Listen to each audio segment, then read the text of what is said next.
Hi YouTube, my name is Amy with 2 E's and welcome back to my channel. My last video I talked about my journey on the keto diet and I want to kind of touch more base on that. I want to give you guys some 5 tips that I believe you should know before starting the keto diet. So my 5 tips on how to start the keto diet. So let's get on right to it. I first talk about what is the keto diet, so I want to share that as well. So keto diet is a low carb, high fat diet. What it does, it lowers your insulin levels and shifts your body's metabolism away from carbs and towards fats and ketones, okay? And what does this mean and how it works? Your entire body switches just fuel supply to run completely on fat. So instead of relying on like carbs for energy, what it's going to do is you're going to rely on fats for energy. And what this is going to do, it's going to switch your body's metabolism into this state called ketosis. And when you're in the state called ketosis, that's when you're burning fat. You're using your body's fat for fuel, for energy, okay?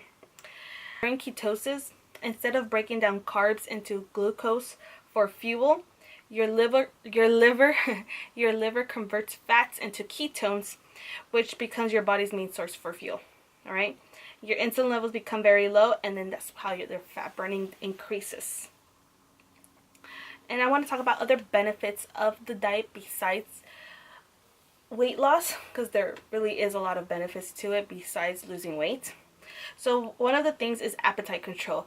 I would eat all the time just because I was bored, I was tired, I had nothing else to do, right? So when you're on the keto diet, you don't really get those cravings. You're like, I don't feel like eating because I'm not hungry. You only eat really when you're hungry. You have constant energy and improved focus and concentration. Less acne, migraines, and heartburn, okay? It improves health in women with PCOS, which is polycystic ovarian syndrome. I'm not sure what that is, but that's what I read in the article. So from my 5 tips, tip number 1 is you really have to be serious about wanting to do this diet. I really do believe that any diet can be effective as long as you stick to it. I mean, as long as you are serious about it, you stick to it, okay? And you have patience. So consistency and patience is key into starting your weight loss or fitness journey, okay? Tip number 2 is understanding the micronutrients. So the keto diet is composed of, the keto diet consists of 75% of your diet has to come from fats, 20% from protein, and 5% from carbs. Do I believe you have to be really strict on this? No, I do not. I really don't think that, oh my gosh, if I don't reach 75% fats, like I'm not going to be in ketosis. It's ridiculous to be in that ratio every single day. I do believe that you should try to always achieve, to try to be close to hitting that goal. But nothing's going to happen if you're up or down by a bit, you know?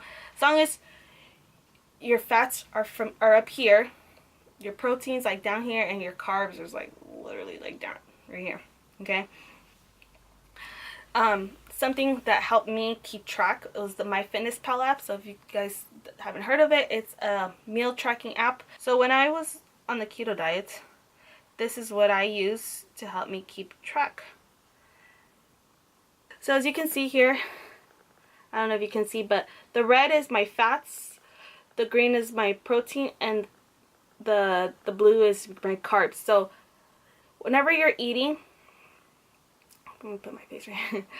Whenever you eat your meals, you want to make sure that when you're entering it, that your pie graphs look like this, right? You want to make sure your pie graphs look like that, where most of the graph is your fats. Oh, my phone. Most of it is your fats. A portion is your protein, and then a little bit is the carbs. So right here I have 62% that day was fats, 29% was protein, and 8% was carbs. So I did go a little over with the protein, but I mean that's not, horrible. So as long as like it always looks like this, see right here. So as long as you're kind of consistent with that ratio, you will reach the state of ketosis. See? Okay? It's not always going to be perfect, but as long as you're close, you should be good. Tip number 3 is what to eat and what not to eat, okay? So you really have to, you know, there's a lot of like little grocery lists that you can download or that you can look up on the internet of the things you can and can't eat on the keto diet. Pretty straightforward. Eliminate all carbs and sugars, okay? So no potatoes, no pasta, no grains, no candy, no sugar. No sugar whatsoever. So no pastries, no cookies. Like, you can substitute things. There's a lot of things you can substitute it with, but you have to eliminate sugar. And understand the things that you can eat. So obviously, like, when I say that you have to get fats, try to eat healthy fats. So what I mean by that healthy fats is don't eat bacon every single day. You know, it's nothing wrong with starting and eating bacon because bacon's bomb. But because I did that at first, like I would eat bacon every single day, and then later I've just started thinking like, you know what, eating pork every day isn't so healthy. You know, even though I'm losing weight, it's not very healthy to eat pork every single day. So I switched it and I started incorporating more oils, more avocado in my diet. So try to stick to natural oils to get your fat intakes. You can literally eat all the cheese you want because you can. It's part of the fats that you want to intake. Eggs and vegetables. So literally vegetables will become your new best friend. I had never been the type of person to eat my vegetables. Like, as little kids, my mom never forced us to eat vegetables. So before I even started the keto diet, I literally only ate spinach, lettuce, and bell peppers. Like, that was it. That was like all, and broccoli. That was all the vegetables I would ever eat. Like, I never had tasted asparagus. Never. So asparagus was new to me.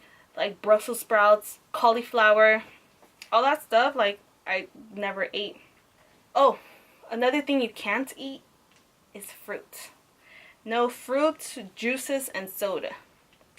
I know, that's going to be hard, but the only fruits are the exception would be like strawberries, raspberries, or blueberries.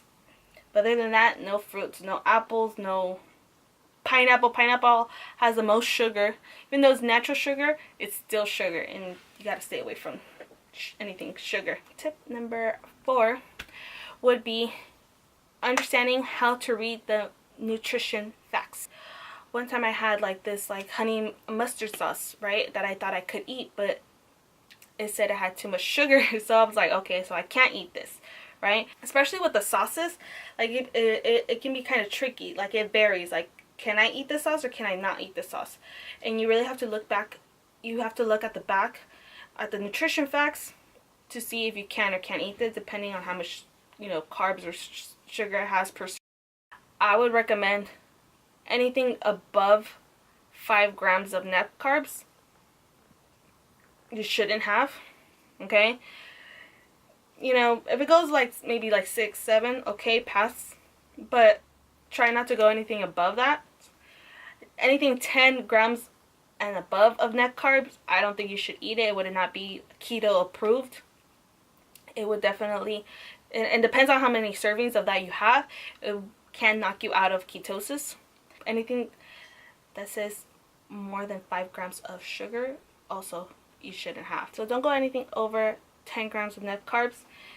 Stay below that, and or don't go more than 5 grams of sugar. That's too much. And always check the serving size, and don't go more over that serving size, right? My last tip, number 5. So these are things that I believe that you should do in order to get into the state called in order to get into the state ketosis, which is the fat burning state, which is why we're doing the keto diet, right? So everyone's body is different. Some people can take up to a week to 2 weeks or more to get into complete ketosis. So some of the things that I recommend is to exercise daily. At least try to go for like a run, you know, get your cardio in.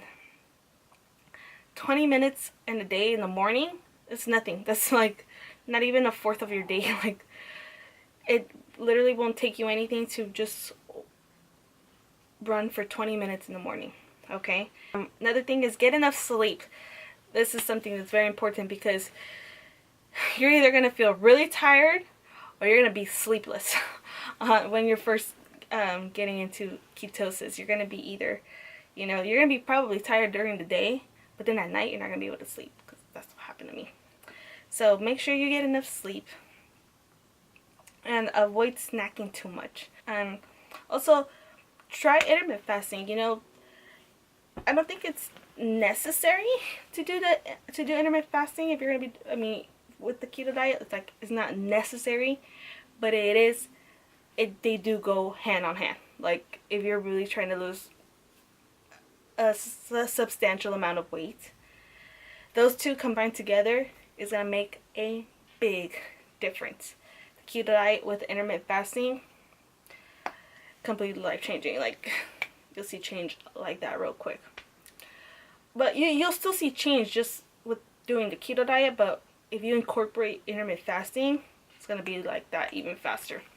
So yeah, guys, those are my 5 tips on things that you should know before starting the keto diet. Just one, you got to be serious about it, right? If you're not going to be serious about it, why even be interested in trying to do a diet if you're not going to really want to commit, right? So 2 is understanding the micronutrients of what the keto diet consists of. 3, understanding the things you can and can't eat. 4 is learning how to read the nutrition facts, because it's going to be very important to know. And 5, those tips on how to reach the state ketosis. So yeah, that's it for today's video, guys. Thank you so much for watching. Please give me a thumbs up if you liked it, and be sure to subscribe because I will be posting more. Alright, thank you so much. Bye bye.